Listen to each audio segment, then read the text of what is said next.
Hello.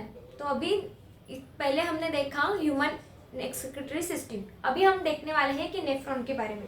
Nephron is the structural and functional unit of kidney.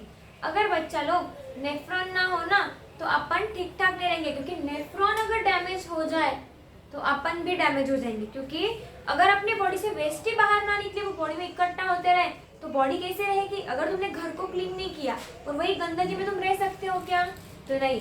वैसे ही body का है, body में जो भी कुछ वेस्ट बन रहा है उसे हमको बॉडी से बाहर निकालना है। तो वो वेस्ट को, बॉडी के वेस्ट को बाहर निकालने का सबसे बेस्ट काम कौन करता है? तो अपने ये नेफ्रॉन करते हैं। तो देखो मैंने नेफ्रॉन का स्ट्रक्चर पीछे निकाल के रखा है।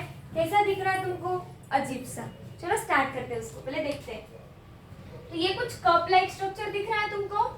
यस, इसे हम कहते हैं बोमैन्स कैप्सूल। क्या कहते हैं? Bowman's capsule. ठीक है। देन ये जो रेड रेड कलर की नेटवर्क ऑफ कैपिलरीज दिख रही है ना, उसे हम कहते हैं ग्लोमेरुलस। क्या कहते हैं उसे? Glomerulus.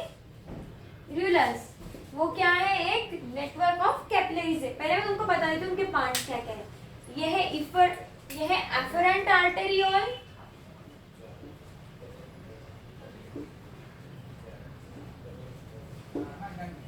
and this one is the efferent arteriole.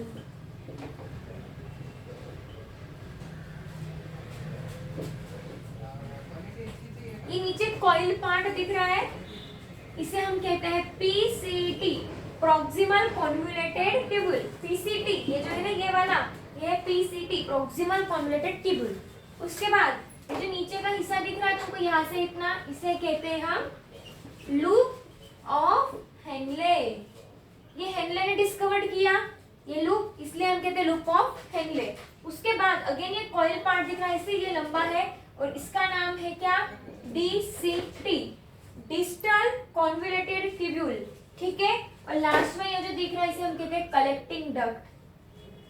क्या? Collecting duct. चलो, तो ये नाम समझ गए। और नेफ्रॉन इंपॉर्टेंट है, एग्जाम में आने के चांसेस भी है उसके, विद डायग्राम।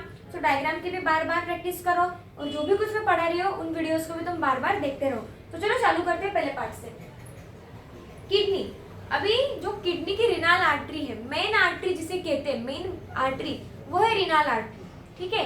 वो रिनाल आर्टरी तो ईच एंड एवरी नेफ्रॉन में तो जा नहीं सकती है, इसीलिए उसके कुछ सब ब्रांचेस होते हैं। और आर्टरी की सब ब्रांचेस को हम कहते हैं आर्टेरियोल। क्या कहते हैं? आर्टेरियोल। तो ये जो एफरेंट आर्टेरियोल है, ये क्या कर रही है?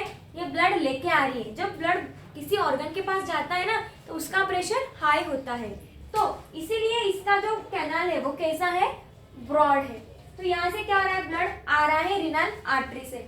वो जो भी कुछ ब्लड आ रहा है उसके अंदर वेस्ट, जैसे कि क्या क्या होगा वो वेस्ट में? तुम्हारा यूरिया, यूरिक एसिड, कुछ सॉल्ट्स, वाटर, और भी कुछ चीजें हो सकती है जैसे कि ग्लूकोज वगैरह, क्योंकि जो इंपॉर्टेंट है वो तो उसके साथ चला गया, कुछ मॉलिक्यूल्स। ठीक है, यहाँ तक तो क्लियर है। ये पूरा की पूरा वेस्ट किसके अंदर आ रहा है? ये एफरेंट आर्टेरियोल में आ रहा है। कौन लेके आ रहा है? तो रिनल आर्टरी की ब्रांच लेके आ रही है। किसके पास? ये नेफ्रॉन के पास। ये जो भी कुछ आया ब्लड, वो जो भी कुछ फिल्टर्ड आया वो किसके पास दिया उसने? ये ग्लोमेरुलस के पास दिया। Glomerulus is nothing but the bunch of capillaries. ठीक है। वो क्या होता है? कैपिलरी का बंच होता है, जैसे कि बहुत सारी कैपिलरी को इकट्ठा करके वो कप में बिठा दिया। यहाँ तक तो क्लियर है। उसके बाद ये क्या करती है ना, जो स्मॉल स्मॉल चीजें होती है जो कि इजीली वहां से फिल्टर आउट हो सकती है। तुमको दिख रहे हैं कुछ स्मॉल डॉट्स, इन्हें हम कहते हैं पोडोसाइट। क्या कहते हैं हम इनको? पोडोसाइट। बच्चा लोग, पोडोसाइट। ये पोडोसाइट के थ्रू क्या होता है ना, जो स्मॉल स्मॉल मॉलिक्यूल्स होते हैं वो यहाँ से एस्केप होके नीचे आ जाते हैं, और जो बिगर होते हैं वो यहीं पे ट्रैप हो जाते हैं। और ट्रैप होने के बाद वो इफरेंट आर्टेरियोल के थ्रू बाहर चले जाते हैं। कहाँ जाते हैं बाद में बताऊंगी। ठीक है। एफरेंट आर्टेरियोल से क्या हुआ? ब्लड आया, ब्लड के अंदर इतना सब कुछ वेस्ट था, वो वेस्ट यहाँ तक आया। जो स्मॉल मॉलिक्यूल्स थे जो इजीली पास होने वाले थे वो पास हो गए, जो बड़े बड़े थे इंपॉर्टेंट थे वो एस्केप हो गए, एफरेंट आर्टेरियोल के साथ चले गए। यहाँ तक तो क्लियर है? ठीक है।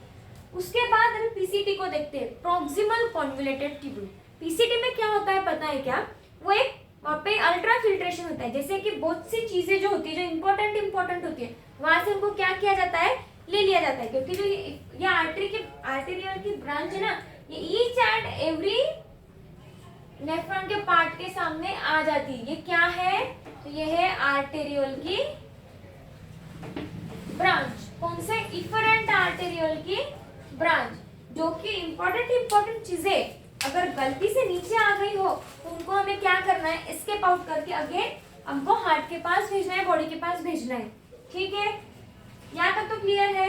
उसके बाद और भी कुछ चीजें होती है जो नीचे आ गई, जैसे कि अभी लूप ऑफ हेनले में देखेंगे अपन। तो लूप ऑफ हेनले में गलती से अगर ग्लूकोज आ गया, क्या आ गया, ग्लूकोज आ गया, प्लस कुछ अमाइनो एसिड आ गए जो कि इंपॉर्टेंट है बॉडी को, बट वो एस्केप आउट हो गए, तो उनको तो फिर से लाना है अपने को। तो ये जो आर्टेरियल दिख रहा है ना, वो यहाँ से क्या करता है, डिफ्यूजन के प्रोसेस के थ्रू उनको अपने पास ले लेता है और अगेन हार्ट के पास भेज देता है, बॉडी के पास भेज देता है। ठीक है, तो लूप ऑफ हेनले में और पीसीटी में क्या हो रहा है, जो भी कुछ चीजें इंपॉर्टेंट चली गई उनका एब्जॉर्प्शन हो रहा है। ठीक है, और वही डीसीटी में भी वही होगा, कुछ सॉल्ट्स इंपॉर्टेंट जैसे कि सोडियम वगैरह, क्या सोडियम वगैरह अगर तुम्हारे बॉडी से एक्सकेप हो गए, लॉस ऑफ एक्सेस वाटर, इन सबको क्या किया जाता है, रीअब्सॉर्ब किया जाता है। एक्सेस ऑफ वाटर, इन सब चीजों को क्या किया जाता है, यहाँ से लेके यहाँ तक रीअब्सॉर्ब किया जाता है। इसीलिए ये जो ट्यूबुलर पार्ट है इसे हम कहते हैं ट्यूबुलर सिक्रीशन। ट्यूबुलर सिक्रीशन में क्या होता है, इंपॉर्टेंट चीजें को अपन अगेन ले लेते हैं with the process of diffusion. अगर गलती से कुछ चीजें गंदगी अगर अगेन ब्लड में आ गई, तो ब्लड क्या करता है, तुरंत वो ये वाले पार्ट को दे देता है, ट्यूबुलर पार्ट को दे देता है again with the process of diffusion. मतलब डिफ्यूजन से ही लेना है और डिफ्यूजन से ही देना है। डिफ्यूजन से लेना क्या है हमें, जो इंपॉर्टेंट चीजें कौन सी, excess of water, glucose, amino acid, ये सब अच्छी चीजों को अपन अगेन ब्लड में ले लेंगे। बट अगर गलती से कुछ यूरिया अपने ब्लड में आ गया, तो ब्लड के सेल्स को समझता है, तो ब्लड के सेल्स अगेन उसे वो नेफ्रॉन को दे देती है। और जो भी कुछ अभी लास्ट में पार्ट बचेगा, जैसे कि कुछ वाटर प्लस कुछ यूरिया प्लस कुछ वेस्ट, ये सब कहाँ जाता है, अभी कलेक्टिंग डक्ट में जाता है। और कलेक्टिंग डक्ट में जाते वक्त हम इसे अभी नाम क्या दे देंगे, यूरिन। क्या नाम देंगे हम इसे, अभी वो यूरिन बन के कलेक्टिंग डक्ट में ओपन होगी।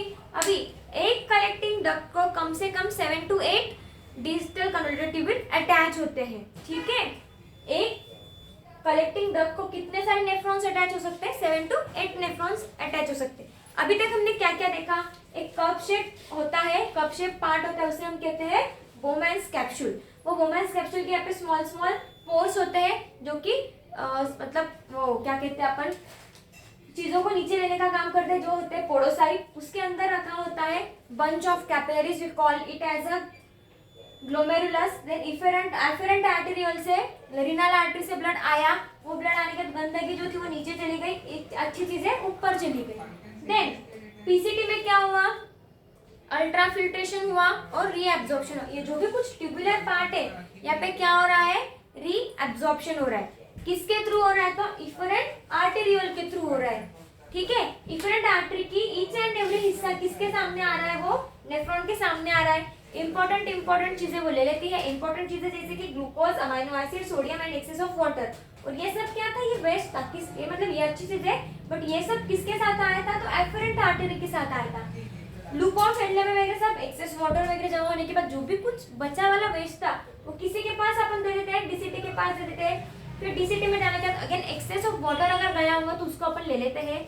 जो भी लास्ट में बचेगा, little bit amount of water, urea, uric acid and कुछ वेस्ट, वो एज अ यूरिन फॉर्मेशन बना के कलेक्टिंग डक्ट में जाता है। और एक कलेक्टिंग डक्ट को 7 to 8 नेफ्रॉन अटैच होते हैं। यहाँ तक तो क्लियर है कहानी, कोई डाउट है एक बार देख लो। अपने बॉडी में ना मिलियंस ऑफ नेफ्रॉन्स होते हैं। अगर नेफ्रॉन्स डैमेज हो जाए तो अपनी किडनी डैमेज हो जाती है। तुमने किडनी फेलियर नाम सुना होगा, यस। फिलहाल तो किडनी फेलियर ज्यादा चल रहा है, क्यों, क्योंकि तुम ऐसी चीजें तो खा लेते हो, मतलब जैसे पिज्जा, मैगी वगैरह खा लेते हो, बट तुम एक्सेस पानी पीते क्या, नहीं। तुमने अगर दिन में 3 से 4 लीटर पानी नहीं पिया तो तुम्हारी किडनी क्या फिल्टर आउट करेगी, वो किडनी में यूरिक एसिड, जो यूरिया है वो जमने लगते हैं और उनके कारण ये जो पोडोसाइट्स है ना वो क्या होते हैं, ब्लॉक हो जाते हैं और तुम ही इनको नाम दे दे क्या कि हमारी किडनी फेल हो गई। अगर किडनी फेलियर से बचाना है तो दिन में 3 से 4 लीटर पानी पियो, स्वस्थ रहो, क्योंकि किडनी स्वस्थ है अपन स्वस्थ है, किडनी खराब अपन खराब, ठीक है। तो तुमने डायलिसिस ये वर्ड सुना होगा। डायलिसिस से क्या करते हैं, जिनकी किडनी फेल है उनके बॉडी में इंस्ट्रूमेंट के थ्रू ब्लड का प्यूरिफाई कराते हैं अपन, ठीक है। यहाँ तक तो क्लियर है, कुछ डाउट रहा, क्योंकि आज तक मेरा पूरा लाइफ प्रोसेस खत्म हो गया है। एक लिटिल टॉपिक बचा है प्लांट्स का, बता देती हूँ। प्लांट्स में जो एक्सक्रीशन है वो होता है कैसे, तुमने गम्स रेजिन सुना है और जो CO2 वगैरह सुना है ट्रांसपिरेशन के थ्रू, यही पार्ट्स होते हैं और यही वेस्ट होते हैं जो कि प्लांट्स एज अ एक्सक्रीशन के थ्रू निकालता है। कौन से gums, resins and CO2 in the form of, ये निकालता है एक्सक्रीटरी वेस्ट, ठीक है। जैसे ह्यूमंस क्या निकालते हैं, नाइट्रोजनियस वेस्ट निकालते हैं, वैसे प्लांट्स ये सब चीजें निकालते हैं। अगर कुछ डाउट रहा है चैप्टर में तो मुझे बताना, अभी मैं कल से तुम्हारे लिए क्वेश्चन आंसर की सीरीज चालू कर रही हूँ। Thank you.